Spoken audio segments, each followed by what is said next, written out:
Restaurando a paternidade. Queridos, nós estamos vivendo o ano profético da restauração, um tempo de redescobrir os fundamentos da nossa fé. É um tempo onde o Senhor está nos levando a compreender, a redescobrir, a compreender com mais clareza e profundidade os fundamentos da nossa fé e os alicerces sobre os quais nós temos edificado esta casa espiritual ao longo de todos esses anos. Muitos de nós já entendemos pouco acerca de paternidade, mas é muito importante que esse entendimento ele seja clarificado, ele seja aumentado, ele ganhe raízes profundas em nós, e essa é a intenção do nosso coração ao propor à nossa igreja essa linda série de mensagens Restaurando Fundamentos, que nós estamos escrevendo debaixo de muita oração, debaixo de muito jejum e lágrimas, porque o Senhor tem falado muito conosco a respeito disso, queridos, e é a voz de Deus ecoando sobre a igreja do Senhor, sobre esses dias, a começar em nós. Então hoje, nós vamos falar sobre um dos fundamentos poderosos aos quais nós estamos alicerçados, que é a paternidade. Você pode repetir comigo, paternidade. João no capítulo 1, versos 12 e 13 diz: contudo, aos que o receberam, aos que creem no seu nome, deu-lhes a autoridade de se tornarem filhos de Deus, os quais não nasceram do sangue, nem pela vontade da carne, mas nem pela vontade de homem algum, mas nasceram de Deus. Aleluia. Queridos, nós estamos aqui para mergulhar nesse tema, porque nós acreditamos que igreja é uma família. Nós acreditamos e vivemos isso. E talvez você pode olhar para essa igreja e dizer assim: mas será mesmo que é uma família? Porque tal dia aconteceu isso, e tal evento não foi tão perfeito, e nesse dia alguém falhou comigo. Deixa eu te dizer, seja bem-vindo à realidade. Toda família tem os seus defeitos. Eu sou a primeira da fila, gente. Aqui na nossa casa, uma coisa que você vai viver é verdade e transparência. Nós não estamos aqui para te iludir nem te enganar. Nós não somos uma família perfeita. Perfeito é o nosso Deus, amém? Perfeito é o nosso Mestre Jesus, para quem nós estamos olhando todos os dias, nos despindo do velho homem e nos vestindo do novo, e tentando chegarmos à medida da estatura do varão perfeito, o nosso Cristo Jesus. Então, nós somos decepcionantes. Amém? Nós todos somos decepcionantes, mas o nosso Deus não falha. O nosso Deus não decepciona. Aleluia! Então, queridos, nós somos sim uma família que tem vivido aos pés de Jesus, à luz da sua palavra, e procurando dia após dia abandonar aquilo que é próprio do homem e olhar para Cristo Jesus, assumindo para nós a cada passo a identidade que Deus nos dá como filhos amados de Deus através de Jesus Cristo. Nesse caminho nós vamos falhar em algum momento, mas a palavra de Deus diz: filhinhos, rogo que não pequeis, porém se vocês pecarem, temos um advogado junto ao Pai, Jesus Cristo o justo. Amém? E se confessarmos os nossos pecados, diz a palavra de Deus, Ele é fiel e justo para nos perdoar dos nossos pecados e nos purificar de toda a nossa injustiça. Gálatas no capítulo 4, versos 6 e 7 também diz: porque vocês são filhos. Deus enviou o Espírito do seu Filho ao coração de vocês, e Ele clama: Abba, Pai. Assim, você já não é escravo, mas filho, e por ser filho, Deus também o faz herdeiro. Uau! Essa é uma verdade poderosíssima, a qual nós precisamos nos apegar, compreender, para que então possamos acessar a herança disponível de Deus para as nossas vidas. Queridos, existe um mistério poderoso que acontece quando os filhos de Deus compreendem o acesso que eles têm à herança de Deus reservada para eles.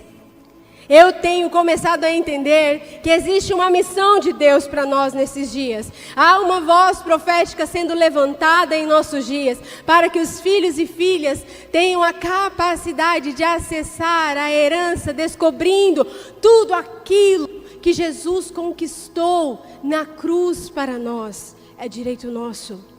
é nossa herança. Mas muitos de nós temos perecido pela falta do conhecimento e precisamos conhecer e prosseguir em conhecer o Senhor e a sua palavra, para que então, possuidores desse conhecimento, nós tenhamos a autoridade para viver tudo aquilo que o Senhor conquistou para nós. Jesus compartilhou conosco a sua maior herança. E a maior herança de Jesus não eram bens ou propriedades. A maior herança de Jesus é ser filho. Quando Jesus entregou a sua vida no madeiro, Ele estava garantindo para mim e para você um lugar à mesa dos filhos de Deus. Então, queridos, a herança que Jesus conquistou para nós é a herança da filiação. A paternidade de Deus é um presente da graça divina. Jesus já conquistou isso para mim e para você. Já está disponível, queridos. E você que levantou a sua mão um dia e disse: eu quero Jesus, eu preciso me entregar, eu preciso de um Salvador. Você que tomou essa decisão tão importante na vida e entregou a sua vida para Jesus, você agora tem acesso a essa filiação.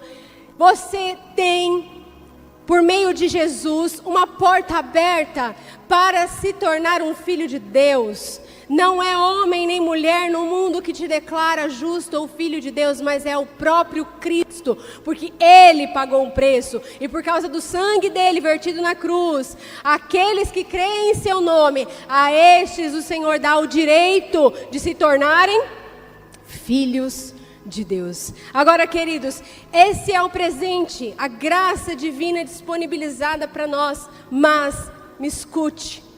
Viver a filiação é fruto da escolha de cada um de nós.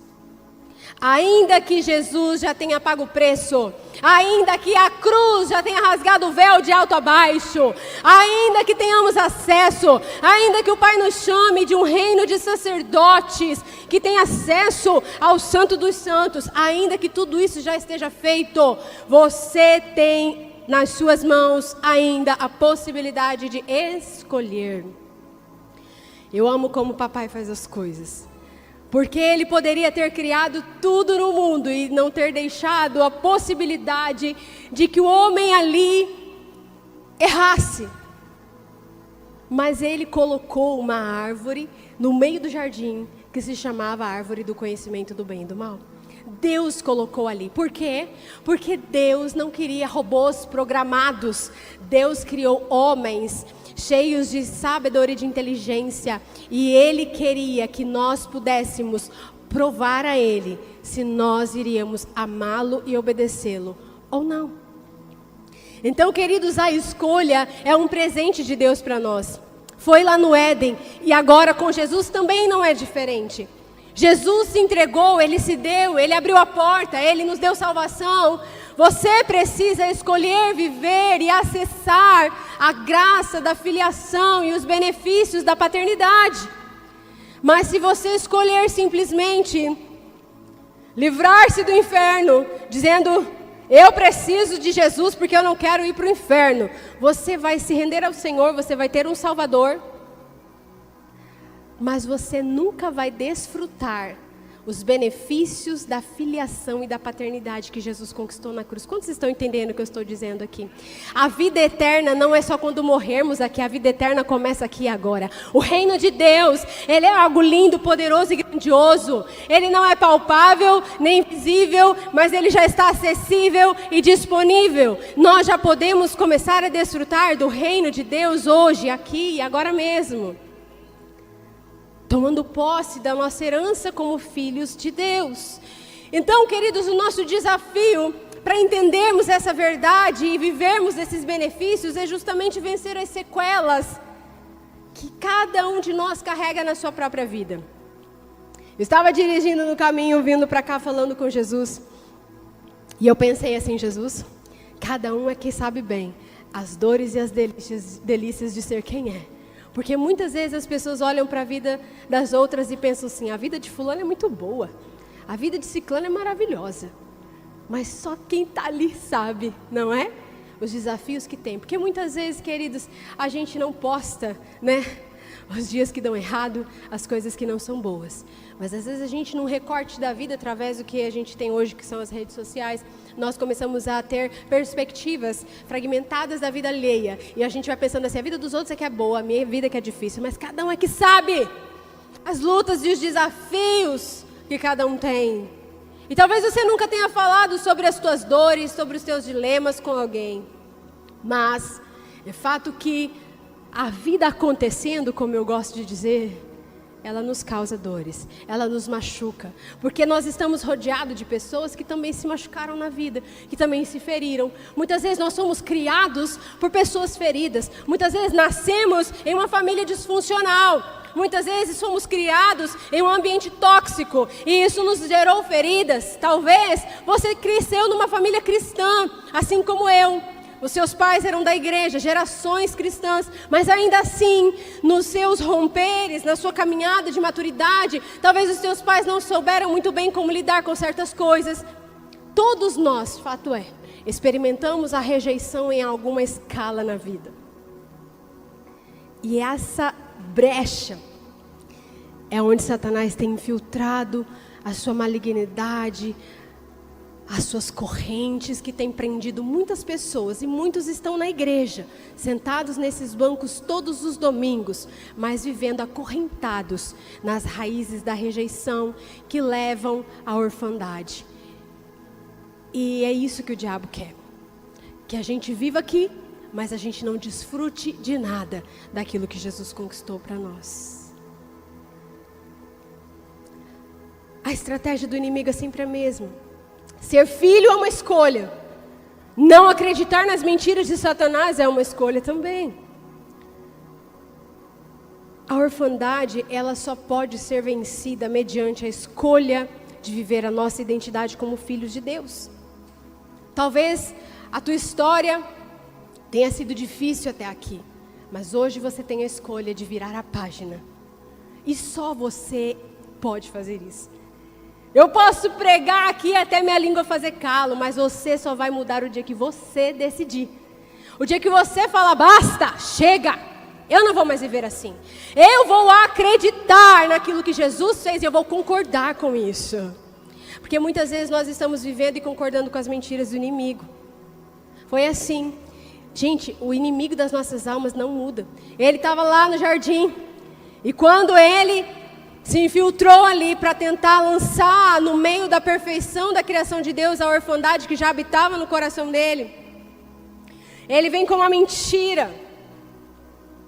E ele pergunta para Eva assim: é mesmo que Deus proibiu vocês de comerem todas as árvores do jardim? É só você ler a sua Bíblia. Gente, se Deus tivesse proibido o homem e a mulher de comer, eles iam estar mortos de fome, sim ou não? Mas olha só, numa mentira, Satanás ganha a atenção de Eva e ela começa a conversar com o diabo.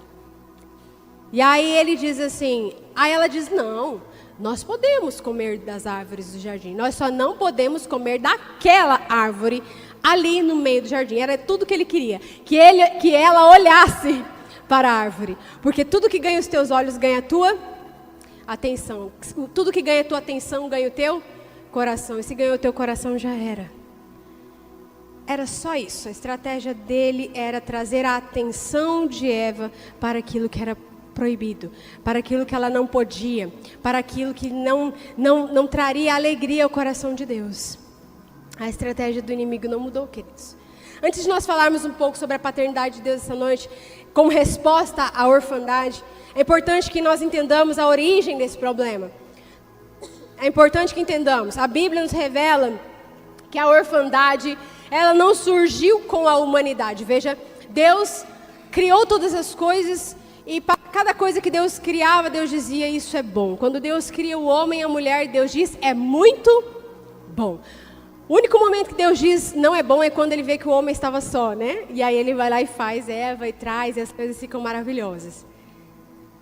Mas, queridos, lá em Gênesis, no capítulo 3, nós vemos o registro da queda. Nós vemos o registro de quando o homem e a mulher começaram a acreditar que tudo o que Deus tinha dado e depositado a eles como confiança não era o bastante. eles começaram a acreditar que eles precisavam de algo mais.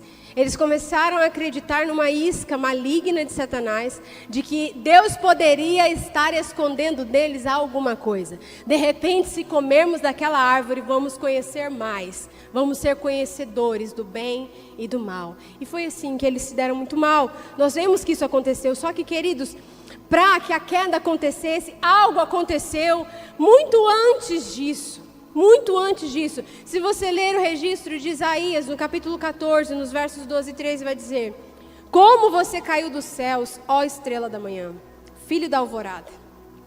Como foi atirado à terra, que derrubava as nações.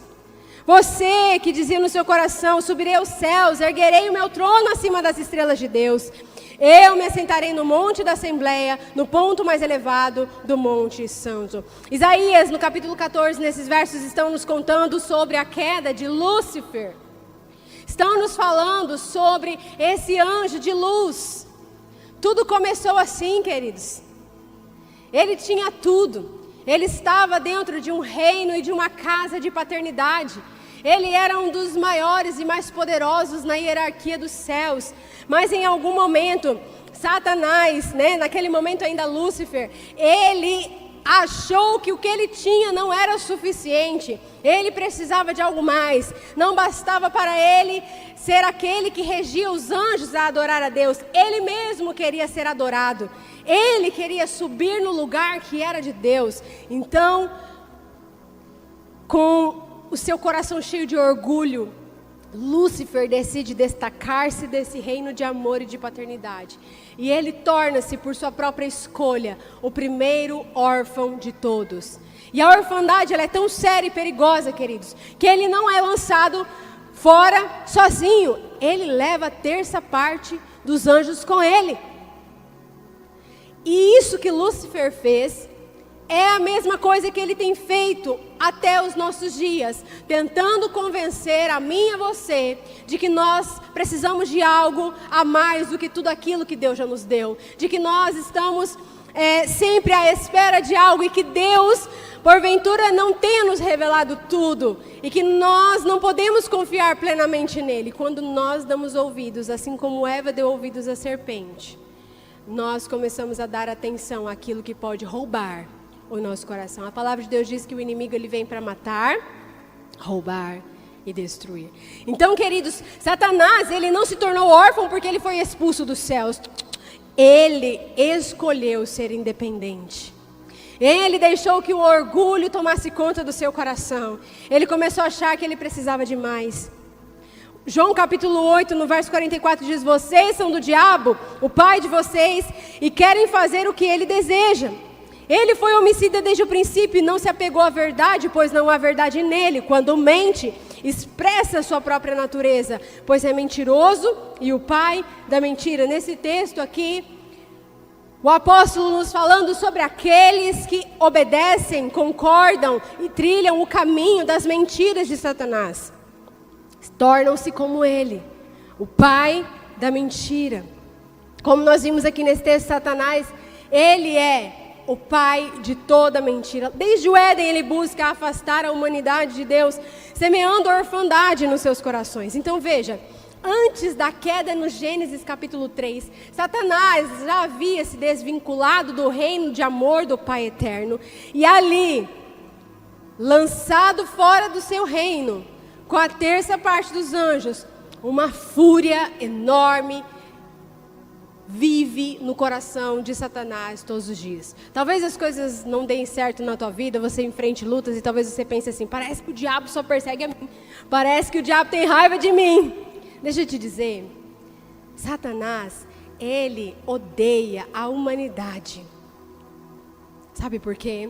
Porque ele está numa posição da qual ele entende que o reino do qual ele se desligou, nós tomamos posse por causa de Jesus. E ele nunca mais poderá acessar isso novamente.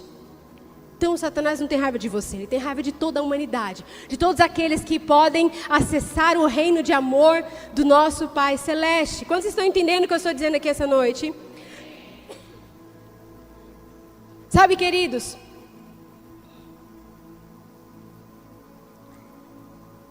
nós precisamos entender algo que é como uma chave que vai virar na tua mente hoje. A orfandade, que é essa mentira de Satanás, que ele tenta lançar no seu coração para te afastar de Deus e para te impedir de acessar a herança que Deus te deu, não é um demônio, é uma mentalidade. Se fosse um demônio seria mais fácil, porque agora mesmo eu faria vocês fazerem uma fila, nós iríamos impor as mãos e todo demônio da orfandade ia sair, nós iríamos acessar isso juntos, ia ser maravilhoso. Mas a orfandade não é um espírito maligno, mas é uma mentalidade. A palavra de Deus diz que as nossas armas, elas não são deste mundo, mas elas são poderosas em Deus para destruir fortalezas. Quantos se lembram desse texto? E essas fortalezas, uma delas é a orfandade. É uma mentalidade construída ao longo dos anos. E que nós muitas vezes vamos assumindo essas mentalidades como se elas fossem normais. E nós vamos vivendo a vida a partir disso e não da palavra de Deus. Ainda que a gente venha para Cristo, muitas vezes nós ainda estamos debaixo de sofismas. E um desses sofismas é a orfandade. Para nós derrotarmos uma mentalidade maligna e mentirosa, a única estratégia que nós temos é a verdade. Contra uma mentira é só a verdade. Mas existem demônios sim que atuam na esfera da orfandade, que atuam na mentalidade da orfandade, trazendo baixa estima, medo, insegurança, necessidade de aceitação, necessidade de aprovação. Queridos, uma das principais consequências da orfandade é essa busca incessante por aprovação. Todos nós nascemos com um senso de pertencimento, mas aqueles que vivem feridas causadas pela rejeição, feridas causadas pela toxicidade de um lar onde você não recebeu o cuidado que você precisaria receber. Todos esses ambientes, eles geram um senso de autodefesa muito aguçado. Então você tem muita dificuldade de acreditar em Deus como um pai amoroso que cuida de você. Porque você criou ao longo da vida um entendimento de que eu preciso me defender. Se eu não lutar por mim, quem vai correr atrás? Então eu preciso fazer as coisas do meu jeito. Eu preciso lutar, eu preciso correr. Eu não tenho quem cuide de mim. Eu não tenho quem possa me prover. E toda essa mentalidade, queridos, ela precisa ser destronada, destruída, desfeita com a verdade da palavra de Deus. Quando nós somos tomados por essa necessidade de aceitação e de aprovação, nós começamos uma busca incessante e que é esgotante, que nos causa dores, cansaço e frustração. Porque quando nós buscamos a aceitação dos homens, é como se nós estivéssemos tentando matar a nossa sede numa poça de lama. A palavra de Deus diz isso, né? 2 coisas me fizeram o meu povo, a mim me deixaram e cavaram para si cisternas rotas que não são capazes de reter água. Então, queridos, quando nós olhamos para a cruz e vemos ali que Jesus nos dá, através do que Ele fez, do seu sacrifício, toda a aceitação, tudo o que nós precisamos está em Jesus. Mas nós olhamos para isso e dizemos assim: Senhor, muito legal, isso é muito bonito, mas eu preciso de mais. Eu preciso que alguém bata nas minhas costas e diga: uau, você foi incrível, parabéns. A necessidade de aceitação gritando dentro de nós nos faz olhar para Cristo e dizer: isso não é o bastante. Isso não é o bastante. Agora, isso é muito diferente do senso de pertencimento. Deus nos colocou em uma família, nascemos em uma família, todo mundo tem vontade, necessidade de pertencimento. E na família nós vamos pertencer, nós vamos construir esse sentimento de pertencimento, seja com a nossa família biológica, seja com a nossa família espiritual. Às vezes não é com os seus cuidadores que você criou um senso de pertencimento, de repente foi com seus avós. Tem muita gente que carrega uma história assim, nasceu num lar tóxico, às vezes o pai foi embora, foi abandonado, mas ele vinculou a sua vida e as suas referências aos avós, ou a algum vizinho, ou alguém que se levantou para cuidar dessa pessoa. De alguma maneira, você encontra um lugar de pertencimento, mas a sede da aceitação continua. E essa sede de aceitação, ela precisa ser canalizada na vida de cada um de nós. Amém? Um estudo realizado pela USP com jovens que cresceram sem a presença paterna identificou que a falta da figura paterna pode gerar um sentimento de inadequação, baixa estima, que leva a uma busca constante por aprovação. Os pesquisadores observaram que esses jovens tendem a apresentar comportamentos de risco, como envolvimento com drogas e violência, na tentativa de chamar a atenção e suprir a carência afetiva. Além, é claro, de dificuldades relacionais, dificuldade em lidar com conflitos, autoestima, autoconfiança e dificuldade em regular as emoções, como raiva e tristeza. Queridos, a orfandade é algo que gera problemas muito brutais. E talvez você não tenha vivido isso na esfera da tua realidade biológica, mas talvez você esteja vivendo isso na esfera espiritual. Quando nós nos sentirmos órfãos dentro da casa de Deus, nós começamos a apresentar os mesmos comportamentos. Uma necessidade muito grande de aprovação, um medo exacerbado e uma necessidade de que alguém nos veja. E aí você distorce tudo aquilo que Deus construiu para ser. Você começa a buscar ter para que você possa fazer e então ser alguma coisa. Mas no reino de Deus, primeiro somos. Porque somos, temos. E porque temos, então fazemos. E isso muda tudo. Tem muita gente dentro da igreja fazendo. E dizendo assim, eu não entendo. Por que eu faço tantas coisas e ninguém me reconhece? Será que nunca ninguém vai ver tudo que eu faço? Você precisa ajustar o seu coração. Primeiro você é um filho amado de Deus. Depois, por ser filho amado de Deus, você tem dons, talentos, habilidades. E porque você tem, então você faz. Não é pelo que fazemos, não é pelo que merecemos. É por tudo aquilo que Jesus já fez. Essa é a história da cruz e da redenção. Amém? Ah, queridos, em Jesus nós encontramos a chave para vencer essa luta. Pois Ele nos revela o verdadeiro Pai, Ele nos concede a filiação divina. A orfandade espiritual, por vezes, tem gerado profundas feridas e limitações, dores muito grandes dentro do corpo de Cristo. E nós temos visto um corpo flagelado, machucado, incapaz de comunicar a mensagem. Mas a paternidade é a resposta de Deus à orfandade. Deus não é apenas um criador distante.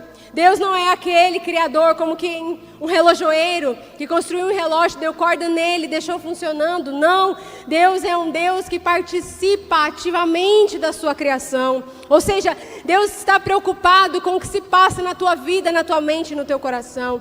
Deus, Ele não é também um super-herói que vai aparecer e salvar você só quando as coisas estiverem prestes a se perder. O nosso Deus é um Pai amoroso, que se importa profundamente com seus filhos. Ele nos conhece intimamente, Ele nos ama incondicionalmente e deseja o melhor para cada um de nós. Amém, queridos? A orfandade espiritual, ela nos deixa vulneráveis à insegurança, à falta de identidade, a uma busca incessante por aprovação. Ela nos impede de experimentar a plenitude da vida de Deus, a vida que Deus nos oferece através de Jesus Cristo.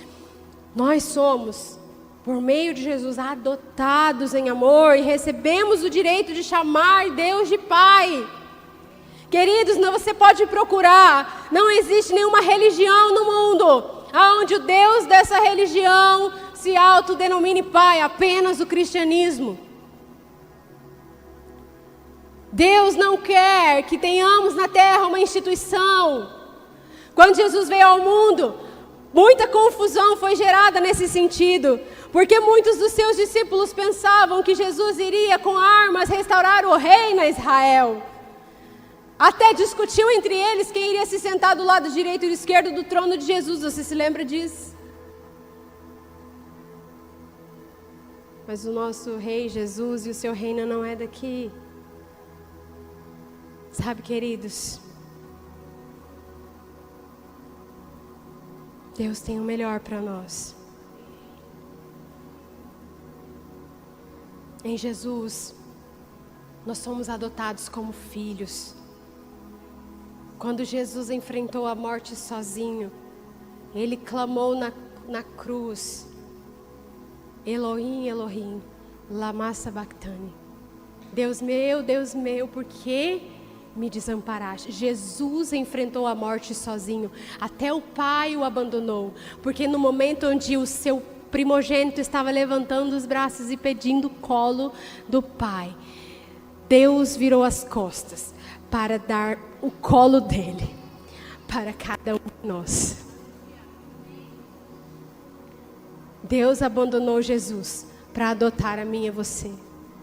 E então, quando Jesus vence a morte, a sede da justiça de Deus é saciada na cruz. Uma aliança é terminada para que uma nova aliança no sangue de Jesus se instaurasse sobre nós. E agora, por causa do que Jesus fez, todos aqueles que creem em seu nome têm o direito de se tornarem filhos de Deus. Hoje nós vamos explorar a necessidade de restaurar a paternidade nos nossos corações. E em primeiro lugar, a paternidade nos concede identidade. 1 João no capítulo 3, no versículo 1 diz: vejam como é grande o amor que o Pai nos concedeu, a ponto de sermos chamados filhos de Deus, o que de fato somos. Sim, somos, não pelo que fazemos, não pelo que temos, não pelo que podemos dar a Deus. Nós não tínhamos nada, irmãos. A Bíblia diz, não só que nós não queríamos a Deus, a Bíblia nos mostra que nós éramos inimigos de Deus. Mas Ele nos amou, Ele escolheu nos amar. Veja como é grande o amor de Deus por nós. Ele fez filhos aqueles que nada queriam com Ele. A paternidade nos revela quem nós somos. Somos filhos amados de Deus, queridos. À medida que nós vamos compreendendo quem Deus é, nós vamos sendo ministrados pelo próprio Deus sobre a nossa identidade, ou seja, sobre quem nós somos nele. E se Deus é amor, o amor de Deus está derramado, o amor de Deus está posto sobre nós, e não existe nada que possa mudar o amor de Deus pelas nossas vidas. Nem mesmo os nossos pecados são capazes de mudar o amor de Deus. Talvez você essa noite esteja se sentindo longe de Deus e pensando: Senhor, meus pecados são muitos. Não existe pecado que Deus não perdoe, porque o sangue de Jesus nos purifica de todo o pecado. Aleluia! Jesus pagou um preço porque o Pai quer ter os seus filhos perto de si. Foi assim desde o princípio. E Deus não desistiu de amar.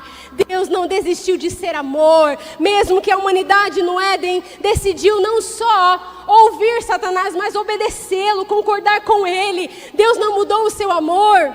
Ah, pastora, mas Deus não mandou eles para fora do jardim? Sim, porque todo pecado tem uma consequência, mas o amor de Deus estava posto sobre eles, porque em Gênesis, no capítulo 3, no verso 15, você vai ler a primeira menção de redenção na cruz. Foi lá, no momento da queda, onde Deus olhou para a sua humanidade, para a sua criação e disse: eu vou mandar um descendente que há de nascer do ventre da mulher, e ele esmagará a cabeça da serpente. Ela vai picar o seu calcanhar, mas ele vai esmagá-lo. Ali Deus estava falando sobre Jesus Cristo há muitos anos à frente, porque o plano de Deus não foi interrompido por causa da desobediência humana.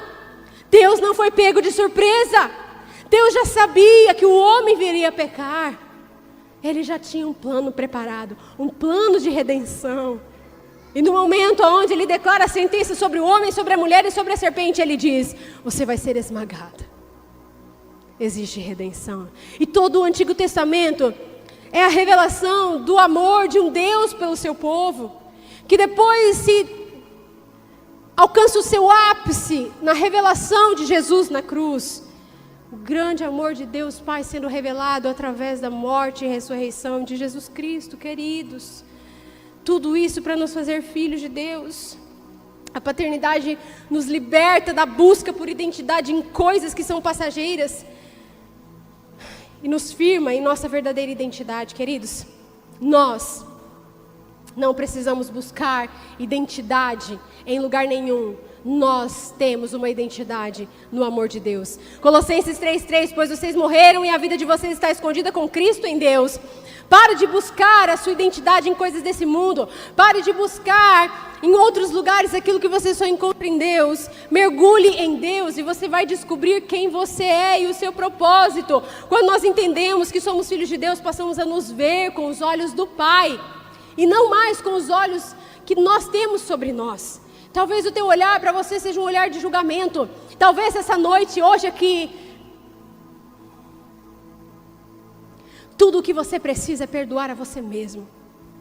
Porque talvez não tenha ninguém que tenha raiva de você. Talvez você não tenha ninguém para pedir perdão. Talvez o que você precisa é perdoar-se a si mesmo, porque Deus já te perdoou. A paternidade de Deus nos dá um destino. Jeremias 29:11, porque sou eu que conheço os planos que tenho para vocês, declara o Senhor, planos de fazê-los prosperar, não de causar dano, planos de dar a vocês esperança e um futuro.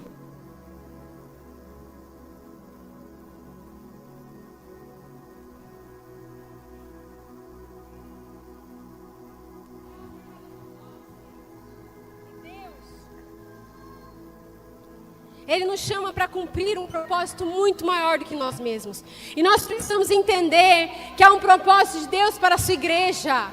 Mas, no desenrolar do propósito de Deus para a sua igreja, cada um de nós tem um propósito específico. Porque nós somos únicos diante de Deus. Então, a paternidade de Deus vai te trazer um destino.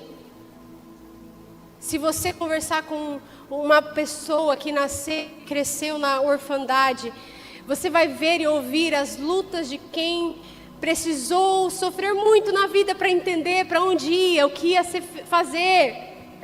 Muitas tentativas fracassadas, porque quem tem pai tem destino. É o pai que dá destino dentro da casa. O nosso Deus é esse pai que nos aponta a direção, que nos mostra aquilo que Ele mesmo nos entregou e o quanto Ele valoriza aquilo que você tem, que foi Ele mesmo que te deu. E Ele está dizendo para pessoas aqui essa noite, ei, pare de comparar-se com outros. O que você tem é único, não despreze o que eu te dei. Talvez você diga assim, mas Deus, o fulano tem tantos dons, o Senhor usa ele dessa forma. Deus está dizendo para você, não despreze o que eu te dei. A paternidade de Deus, queridos, nos oferece segurança. O Salmo 23, no verso 4, vai dizer, mesmo que eu ande por um vale de densas trevas, não temerei perigo algum, pois tu estás comigo, a tua vara e o teu cajado me confortam. Sabe, queridos, a palavra de Deus está nos garantindo que nada... Meu Deus do céu, cadê meus intercessores?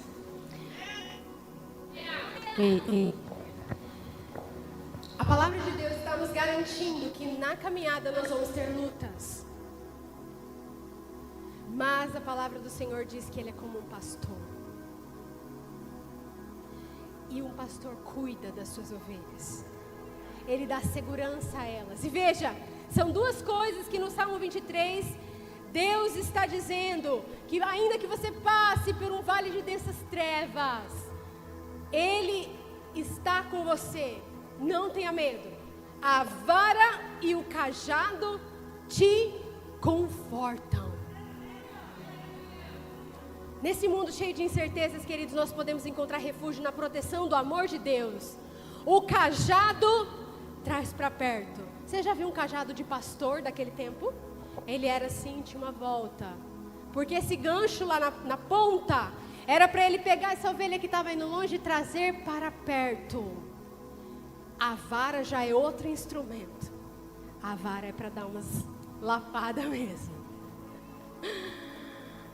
E isso nos traz segurança.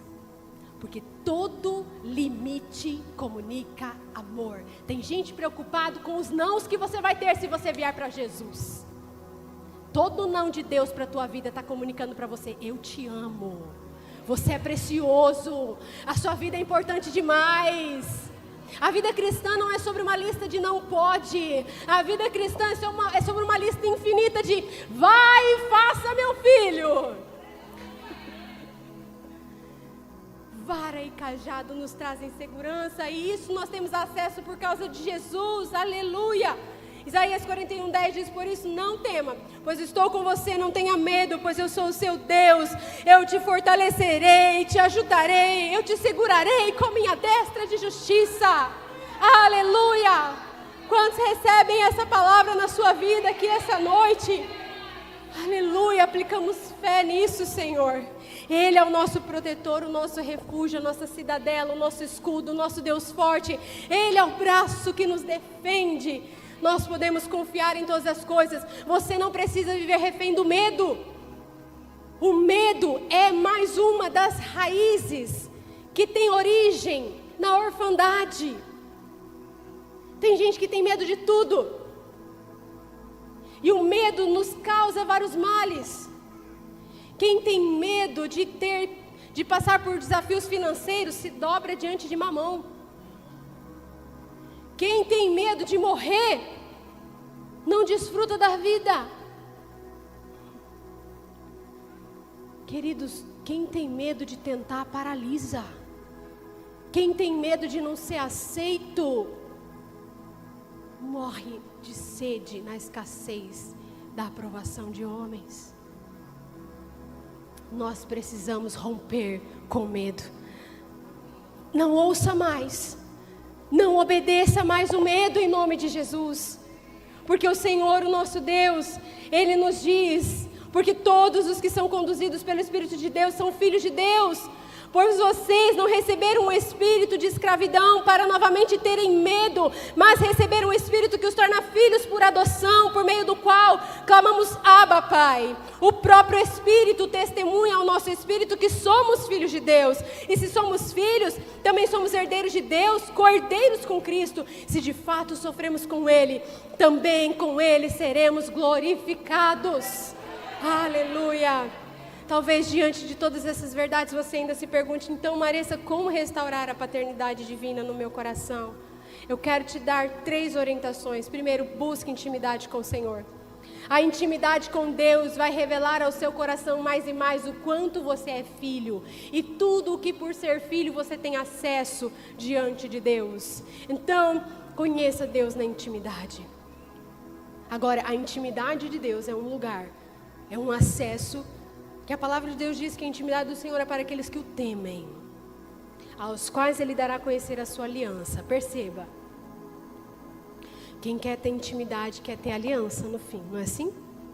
Porque o que Deus, a intimidade que Deus dá é para quem tem temor. E temor não tem nada a ver com medo de Deus. Temor é vontade de agradar a Deus. A intimidade do Senhor é para quem tem temor. E a todos esses que têm temor, Deus abre espaço na sua intimidade. E a estes, o Senhor concede a sua aliança. Busque o Senhor em níveis de comprometimento. Pare de buscar a Deus por curiosidade. Pare de buscar a Deus por necessidade de saber o que Ele pode fazer. Busque a Deus porque você deseja compromisso com Ele. Receba cura para suas feridas. Talvez você não conheça, não consiga se relacionar com Deus como seu pai, porque de repente você não teve um pai presente. De repente você não consiga acreditar nas promessas de Deus, porque de repente quando você era criança, seu pai te prometeu alguma coisa e ele não cumpriu. E você acredita mesmo que de repente Deus vá te cumprir as promessas? Cure essas feridas na presença de Jesus. A cura de Deus no sacrifício de Jesus Cristo. E decida viver como um filho. Ao reconhecermos a nossa identidade como filhos de Deus, nós passamos a viver de acordo com os princípios do reino. Entenda, queridos, a escolha de vivermos como filhos nos leva a um posicionamento. Decidir viver como um filho de Deus nos leva a viver de acordo como tal. Como age um filho? Um filho não age no amor. Perdão, um filho age no amor, ele não age no ódio. Um filho não age no medo. Os filhos não operam no medo, na ira, nas emoções desgovernadas. Os filhos operam no amor, no equilíbrio. Os filhos operam no fruto do Espírito. Então, se você está decidindo hoje viver como um filho de Deus, você precisa começar a se posicionar como tal. Para de sair desse lugar. Para. Muitas vezes você acredita assim, eu sou um filho amado de Deus. Mas na primeira situação que surge na tua vida, você sai desse lugar. E você já começa a lutar na força do seu braço. Você já começa a achar que você precisa fazer a justiça com suas próprias mãos. Volta para o lugar do filho amado de Deus. Entenda que você tem um pai, ele é justo, ele é amoroso e ele é fiel. Aleluia! A restauração da paternidade divina é essencial para a nossa jornada de fé. Quando nós nos conectamos com Deus como nosso pai, recebemos uma identidade, recebemos um destino. E por causa disso nós temos segurança na nossa trajetória. Sim ou não, gente? Quem sabe para onde vai, caminha com mais tranquilidade. Agora quem não sabe qual é o destino, anda perdido. Nem ganha velocidade, porque quem anda perdido anda devagar. Porque tem medo. Mas quando nós vivemos como filhos, nós andamos com velocidade.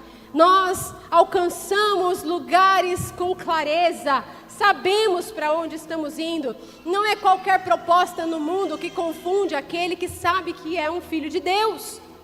Que esse ano profético da restauração seja um tempo de profunda transformação nas nossas vidas. O Senhor tem restaurado os nossos pavimentos e fundamentos. A paternidade de Deus é um forte fundamento sobre o qual nós estamos alicerçados, queridos. Não tem como nem ministrar ao seu coração sobre paternidade espiritual na vida dos seus líderes, se o seu coração não estiver curado na paternidade com o seu Deus. Porque quem não tem um bom relacionamento com Deus como pai, não consegue ver seus pastores como seus pais espirituais. Mas hoje Jesus tem cura para nós.